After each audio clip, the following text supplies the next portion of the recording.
Salut tout le monde, c'est Flo pour Alcool France. J'espère que vous allez bien, on se retrouve pour ce brief du lundi 22 décembre. On commence par les news du jour. Pas grand-chose pendant le week-end. Quelques petites infos éco. Juste ce matin, les métaux précieux qui atteignent des nouveaux records. L'once d'or qui est à 4 420 $ et l'once d'argent à 69,45. Donc si vous avez la possibilité de trader sur les métaux précieux, que ce soit via des ETF ou peu importe. Il y avait des jolis niveaux. Hein. Seiya vous en a parlé la semaine passée, sauf erreur, ou il y a 2 semaines. Il avait déjà identifié quelques rebonds possibles. Et ça vaut peut-être la peine d'aller regarder ce qui se passe sur le palladium et sur d'autres métaux, notamment tout ce qui touche à la galvanoplastie, donc le traitement des surfaces sur les métaux et ce genre de choses-là, des métaux qui sont intéressants aussi dans la fintech. Donc voilà, n'hésitez pas à vous renseigner là-dessus parce que voilà, c'est toujours intéressant de se diversifier. Euh, que dire d'autre? Deux, trois infos autour voilà, de l'ouverture des marchés aux États-Unis via des entreprises, la Réserve fédérale qui sollicite l'avis du public sur des comptes de paiement, qui permettrait aussi aux entreprises crypto et fintech d'accéder directement au système de la Banque centrale. Donc voilà, ça discute passablement. Ça ne veut pas dire qu'il y a de la réglementation qui est adoptée ou qu'il y a plus d'ouverture, mais en tout cas, ça discute, c'est pas mal. Sinon, on est déjà sur les news de la fin de la semaine passée. Du coup, on ne perd pas de temps, on va directement sur les charts. Donc, on est en daily, on est sur Bitcoin, et qu'est-ce qu'on voit? Eh bien, week-end, joli rebond. Hein. On était dans les niveaux, voilà, les niveaux d'achat sur les zones de rechargement, on est nous méché un petit peu dessous. On parlait la semaine passée de cette mèche, hein, toujours du 1er décembre, qui potentiellement devait être travaillé, on voit qu'on est venu là bosser un bon bout avant de rebondir. Donc pour le moment, ces niveaux tiennent. Maintenant, ce qu'on va surveiller en daily, c'est cette, je vais enlever mon name qui nous bête, voilà, c'est cette zone de short qui sera ici. Si le prix doit se retourner dans un premier temps, c'est là qu'il le fera. Donc rebond, hein, pouf, pouf, pouf, et là, on perd de momentum avant d'aller plus bas. Ça, c'est le scénario bearish qui pourrait arriver. Le scénario bullish, c'est une continuation dans cette tendance, bien sûr jamais en ligne droite, hein, mais avec la possibilité toujours et encore d'aller chercher les 96, 97 jusqu'à 101 000. Je vous rappelle que le 26 décembre, il y a l'expiration des options sur Bitcoin. Il y a plusieurs milliards de dollars d'options qui doivent arriver à échéance, donc à quoi servent les options? Ça permet aux grosses mains de se hedger d'une certaine façon. Donc, on va prendre des calls ou des puts sur le marché en disant, voilà, on espère que le prix atteigne un certain niveau. C'est une espèce de pari. Hein. Et on paye un premium, on paye un prix pour entrer sur ces calls. Et si on y arrive à cette date-là, eh bien, on a droit d'acheter notre Bitcoin au prix dont on a parié. C'est un peu un truc comme ça, hein, pour vous la faire simple. C'est forcément un peu plus compliqué, mais comme ça, je ne vous casse pas trop la tête avec ces données. Mais toujours est-il qu'il y a, avec ces options, ce qu'on appelle le max pain price, donc le prix de la peine maximum. C'est un prix sur lequel, si le niveau de Bitcoin arrive, eh bien, ce niveau fera souffrir le plus de gens qui sont au long et le plus de gens qui sont au short. Et ce prix, actuellement, il doit être autour des 96 000 $. Donc, on n'y est pas encore. Hein. On n'y est pas encore. Mais ça vous donne une petite idée de qu'est-ce qui pourrait bien se passer. Donc, on pourrait avoir un rallye jusqu'au 26. On verra. C'est une histoire de market making, forcément, et c'est qu'est-ce qui coûte le plus cher au market maker. On a toujours nos bornes ici avec nos shorters et nos longues qui sont positionnés. On va voir si ça évolue un petit peu. Donc, on a plutôt des gens qui ont construit du long autour des 87 000. On voit que les shorters ont pas mal clôturé leur position.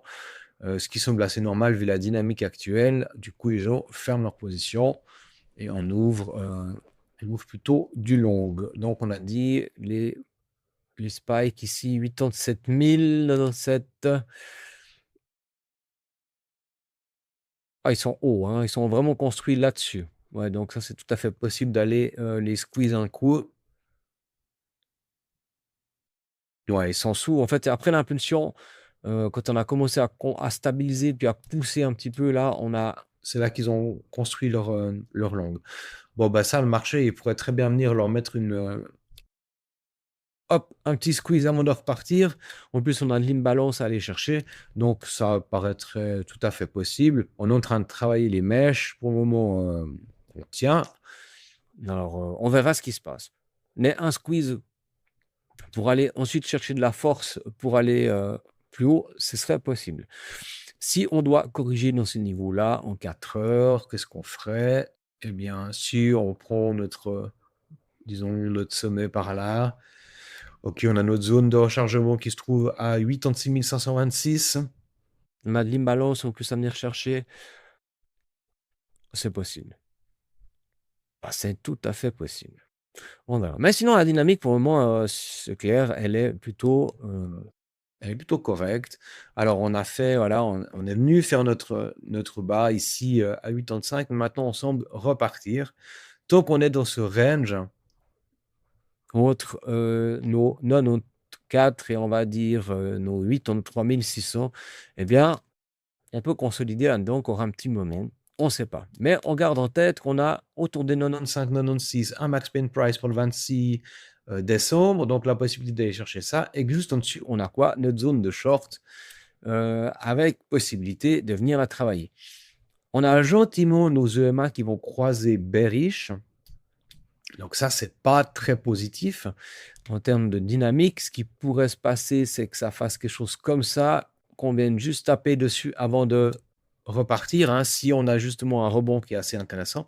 Mais pour le moment, on voit que la dynamique, elle est en train de croiser sur un cross qui est plutôt bearish. Donc, on reste attentif. Ethereum, même combat. On a nos sommets à les prendre. On a eu cette neige dans la zone de short daily. Donc ça, c'est toujours réglé. Et maintenant, on est venu faire comme sur BTC. On est venu faire une mèche vraiment au bas, retravailler. Est-ce qu'on a pris? Oui, on a pris ici ce qui restait sous les 2782 $. Donc, on rattaque à la hausse. On se méfie. Si on prend les mèches, on arrive sur le premier arrêt. Donc, bon, ben, ça, il faut le traverser, hein. Et puis, après, notre zone de short, elle sera un peu plus bas que la zone précédente. Hop, on va la noter comme ça. Donc, entre 3326 et 3208 $. Celle-là, je vais la réduire. On a gentiment travaillé. Mais on pourrait revenir dedans, hein. Parce que pour le moment, en guillemets, ce qu'on a fait comme structure, c'est une structure qui est bullish. Et puis, tout de suite derrière, sans faire un M-top, un vrai M-top, on est venu, ou alors on doit considérer cette mèche, mais elle est vraiment faible, on est venu faire, en guillemets, un V-top. Donc, peut-être qu'on construit notre jambe de M comme ça, hein. Ça serait possible. Et ça, ce serait le scénario un peu bearish dont je vous parle depuis bien des semaines maintenant, où l'idée, c'est de venir vraiment travailler cette zone de rechargement ici en 2737 et 2159. Maintenant, ce scénario-là, il demande de venir casser le creux ici des 2770 sur une attaque baissière. Mais le scénario Bitcoin bullish, du coup Ethereum bullish, voudrait que on vienne chercher ici autour des, en tout cas le premier sommet des 3663 $ et ensuite la zone de short plus haut sur Ethereum. Donc voilà, on n'a pas le choix, on doit observer ce qui se passe. C'est de toute façon le marché qui a raison. Donc nous, on subit le marché et c'est tout. Puis pour le subir le moins possible, ce que je vous invite à faire, bien sûr, c'est déjà à nous rejoindre ici sur l'application. Donc c'est gratuit, hein. Venez seulement, vous avez tous les mercredis soirs un live public soit avec Seiya et Valentin, soit Valentin et moi. Ça dépend un petit peu des dispos des uns et des autres. Vous avez droit à tout plein d'informations, des updates de marché, des informations sur les airdrops. Très intéressant, hein, on est en train de farmer l'airdrop de Arc, de MetaMask. Donc, n'hésitez pas à venir. Tempo aussi, hein, qui vient d'arriver. Euh, donc, créer un nouveau Swift on-chain. Donc, c'est pas des petits objectifs, hein. C'est Stripe. Vous connaissez sans doute Stripe si vous utilisez un petit peu une carte de crédit sur Internet. Puis Paradigm dans des services de paiement en ligne. Eux, ils passent directement au mode stablecoin. On va tout déchirer sur des blockchains. Donc, très gros acteur actuel de la finance traditionnelle qui passe sur blockchain. Donc, eux, s'ils flairent un filon, ils pèsent quelques milliards. C'est pas pour rien qu'ils viennent là-dessus. En tout cas, c'est pas pour enfiler des perles. Donc, n'hésitez pas à nous rejoindre. Et bien sûr, après, vous avez aussi la partie réservée pour les membres. Et pour la période de Noël, vous avez la possibilité de rejoindre la partie ici Elite Investor uniquement sur l'application pour 400 $. Donc, 400 €, pardon, 399 €.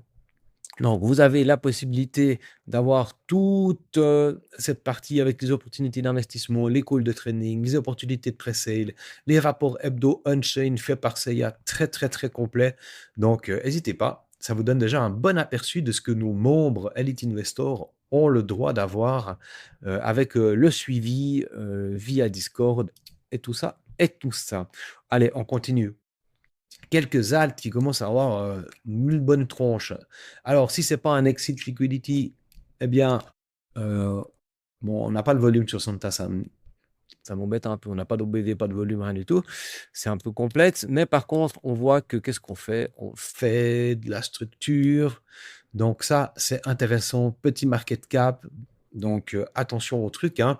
Donc Virtual qui propose Santa, qui est bien sûr un agent IA. Mais ce genre de truc-là, sur une mèche, vous voyez, c'est très volatile. Mais sur une mèche, il y a moyen d'aller chercher des trucs assez dingues. Donc, on surveille les structures. C'est intéressant. Je continue. Syrup. Syrup qui, après tout, oh, c'est mort, ils se sont fait plomber. C'est la misère, leur DAO, machin, avec, leur problème de DAO avec Core et autres. Ben, vous voyez que la semaine passée, je vous parlais de la possibilité d'entrer ici, hein, sur une structure de retournement après cette correction. Eh bien, on est en train d'attaquer sèchement la montée. Alors, on réintègre le range ici, hein, ça c'est très positif. Donc maintenant, on surveille. On surveille ce qui se passe parce que rien ne nous dit que ce truc va aller to the moon, hein. Par contre, on arrive dans des niveaux de short. Donc, gentiment, le prix pourrait tout à fait se retourner. En plus, on est en train de travailler les imbalances qui restent. Donc, maintenant, on est attentif. Si vous êtes dans ce genre de trade, eh bien, vous prenez des bénéfices et bien sûr, vous mettez des stops sécurisés vos positions, pas vous faire déglinguer. Mais en tout cas, c'est intéressant. On voit que le projet, après le FUD, eh bien, c'est retour à des choses un peu plus sérieuses, c'est-à-dire une TVL qui cartonne, un projet qui est très fort, donc du coup, un projet qui doit performer à terme. Pendle, ils ont un peu plus de peine. Néanmoins, c'est intéressant ce qu'on est venu chercher juste, on a pris les stops sous ces niveaux-là. Donc ça, c'était chouette de venir les prendre autour du 5 août, du 11 mars, des niveaux qui étaient solides. On est juste venu prendre ce qu'il y avait à récupérer. Il y a encore les week-off à faire à 1,5 $. Maintenant, on verra si on y va. Peut-être que ça suffit. On voit qu'en daily, on a un léger rebond qui se fait avec un MACD qui reprend un peu des couleurs, un peu de volume aussi. On a William qui sort gentiment d'enfoncement. Donc, pour ceux qui ne connaissent pas, je n'ai pas beaucoup parlé de cet indicateur. C'est le William Mayer. C'est un oscillateur, hein, un peu comme le RSI. Donc, quand on est tout en haut, on est en survente, on est en stupidité. Quand on est tout en bas, on est aussi en stupidité. En surachat, pardon, puis quand on est tout en bas, c'est de la survente, et on couple ça avec une EMA 13 période. Comme ça nous donne vraiment un indicateur assez précis de la tendance, et donc on voit qu'on structure du du W, qu'on cross bull et qu'on rentre dans la zone middle, donc c'est qu'on a quand même une tendance qui devient plutôt bullish. Donc on surveille très très fort ce que fait Pendle parce qu'il pourrait très bien nous renvoyer rapidement au sommet de son range autour des $6. Ce qui serait une jolie plus-value. Avent, plus une chose, on voit que gentiment, on atteint des niveaux de bottom. Donc, toutes les personnes qui disaient oui, mais est-ce qu'on doit vendre maintenant? Ben non, hein, on vous disait, on est sur des niveaux de bottom. Alors, rien ne dit qu'on ne fait pas ça dans un mois et demi, hein, on n'en sait rien. Mais si on structure maintenant des bottoms, eh bien, c'est là qu'on va mettre nos stops, hein, un peu plus bas, pour aller chercher de la sécurité, vraiment. Mais on peut commencer peut-être, pour les plus impatients d'entre vous, à gentiment, très petite position d'abord, hein, mais aller chercher déjà des exit liquidity, justement. Donc, les market makers ou les grosses mains qui vont jouer tout d'un coup un squeeze, un peu comme on a eu là ou là, et du coup, la possibilité d'aller chercher des petites performances, aller peut-être choper tout d'un coup un 50% ou des choses comme ça. Donc, on cherche des structures et on cherche des retours de volume. Vous voyez qu'il y a à nouveau du volume, typiquement sur Avent. On continue, seuls les ETF qui ont des entrées positives et le prix qui se transige de côté. Donc, on a toujours nos niveaux aux $112 et $108 à venir chercher. Il y a sans doute la possibilité de venir chercher quelque chose là au-dessous, parce qu'on a aussi notre zone de rechargement. Mais toujours est-il que pour le moment, Sol est dans une position où il attire des investisseurs. Le volume, ça reste plutôt correct, un niveau bas mais correct. Et puis on voit aussi que ici sur l'OBV, on est en train de marquer un bottom. Donc on surveille ça. Un peu de FUD autour de AAV, une histoire de DAO, un vote qui passe mal, qui a été mal préparé, qui se fait un peu dans la précipitation, et paf, correction. Donc, correction ou pas, c'est égal. Ce qui est intéressant, c'est que ça nous renvoie à AAV sur des niveaux qui sont intéressants. On arrive dans cette zone de rechargement. Je pense qu'on va y aller. Il y en a encore peut-être 1-2 jours de FUD, donc c'est bien possible qu'on fasse une mèche là-dedans. En plus, on a creux un petit peu notre volume profile. En tout cas, on va venir travailler la mèche ici pile poil aux $150, ça me paraît pas débile. Je continue rapidement. River, nos membres. Hop, nos membres Elite Investor. Donc, pour revenir sur Elite Investor, je ne vous ai pas parlé de ça avant, mais ça se passe ici, hein. Vous prenez un appel stratégique avec nous et vous avez la possibilité de souscrire à notre abonnement. Et puis après, du coup, vous avez la possibilité d'avoir accès, quand on observe des structures intéressantes, on essaye ensemble de trouver des points d'entrée, de vous apprendre comment faire pour être autonome. On avait pu surfer cette hausse ici qui nous avait fait presque un x2. Ensuite, on a dit attention, on est en train de se faire déglinguer, mais sans doute il y aura un rebond. Et on a plusieurs membres qui ont pu rentrer sur ce rebond, hein. Donc, ça fait plaisir. Ici, on a notamment Julien qui a pu faire un 8,954%. Donc, vraiment hyper chouette. Bravo à lui. PA High aussi, on disait attention, il y a de la structure en train de se faire. Bon, vous voyez, c'est un peu parti sur nous. Là, on n'a pas anticipé. Mais on va continuer à surveiller tout ça. Donc, est-ce qu'on rentre sur des niveaux là? Non, pas maintenant, hein. Ça, c'est un peu casse-gueule. On ne sait pas trop comment ça se passe. Il faut descendre sur du 4 heures, du 1 heure, aller chercher de la structure de continuation, parce que sinon, on risque de se faire défoncer. Vous voyez, hein, les indicateurs repartent à la baisse, donc on fait gaffe. Morpho, qui lui aussi nous fait des structures intéressantes, hein. On a un droit à un joli rebond, un joli W. On est venu dans la zone de rechargement. On a travaillé le 50% de la mèche. Donc, on est sur quelque chose qui est plutôt intéressant. On va encore être patient un petit peu. Moi, je ne suis pas pressé. J'aimerais bien observer vraiment des choses un peu comme ça avant de pouvoir me dire que je vais recharger sur Morpho. Mais Morpho, énorme protocole en finance décentralisée. C'est vraiment avec AAV pour moi les deux leaders. SPK aussi qui est très important, une TVL de fou, mais la chart, elle était en mode on creuse du pétrole, donc vraiment pas intéressant, même inquiétant. Et on voit qu'on n'a toujours pas de volume, on a toujours des indicateurs qui sont pas orientés bullish, hein.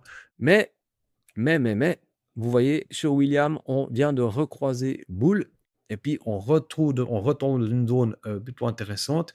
Donc, pour moi, pour moi, SPK, je me dis que là, on pourrait jouer quelque chose de l'ordre du retracement, au moins jusqu'à 0,029, voire même zone de short ici. Il y a sans doute quelque chose à faire là-dessus. C'est bien possible, on va suivre ça et analyser ça ces prochaines heures. Même chose, il y a des ETF qui vont arriver, il y a eu plusieurs demandes, des intégrations dans plusieurs protocoles et tout ça. Très intéressant la dynamique sur SUI aussi. Et puis on voit qu'on est dans notre zone d'achat. On a notre MO ici dans notre volume profile. Donc vraiment, ça manque presque encore une petite jambe baissière. Un petit truc pour bien faire chier tout le monde, histoire d'aller chercher vraiment des prix bas et puis retravailler cette zone de week off ici, donc du retest de la zone précédente. Voilà, pour que ce soit vraiment propre, il nous faudrait un truc comme ça, mais on est dans des zones très intéressantes pour jouer ensuite des retours à un niveau bien plus haut. Et d'ailleurs, si on prend un peu comme ça une trend line, ça nous renverrait où? Ça nous renverrait sans doute en zone. On va le prendre comme ça, on va la considérer. S'il vous plaît, voilà. Ça nous renverrait sans doute dans notre zone de short, voilà, qui pourrait être quelque chose par ici. Hein. Donc, revenir taper sur la trend avec notre zone de short qui se dessine ici, ce ne serait pas du tout déconnant. Vous voyez que c'est exactement ce qu'on a fait. Mais maintenant, voilà, il faut une poussée qui soit sur quelques jours ou quelques semaines de positif. Donc, avec vraiment peut-être soit une fin d'année, début janvier positif, ou alors on se transige encore un petit peu, puis on attaque tout ça à la rentrée à partir de mi-janvier. On verra. Mais vous avez des niveaux qui deviennent vraiment intéressants. Je vous en parle tout le temps, mais Link du Chainlink autour des 12$, c'est un ticket d'entrée, vous voyez, qui est plutôt intéressant. Link, son heure va venir. Un jour, il ira très haut, ce truc, j'en suis assez convaincu. Après, bah voilà, vous connaissez, hein, c'est toujours un peu le problème, ces projets euh, qui sont déjà vieux, entre guillemets. Il faut les voir plutôt comme des investissements sur le long terme. Si vous investissez sur du Oracle, sur du Microsoft ou sur du Google en investissant dans du Link. Voilà, je vais m'arrêter là pour aujourd'hui. Avec les vacances de Noël et les fêtes qui arrivent, je ne vous garantis pas que les vidéos auront la même assiduité que les semaines normales, mais on va tout faire pour vous sortir des points de marché réguliers. En tout cas, on vous en parlera, quoi qu'il arrive, dans l'application.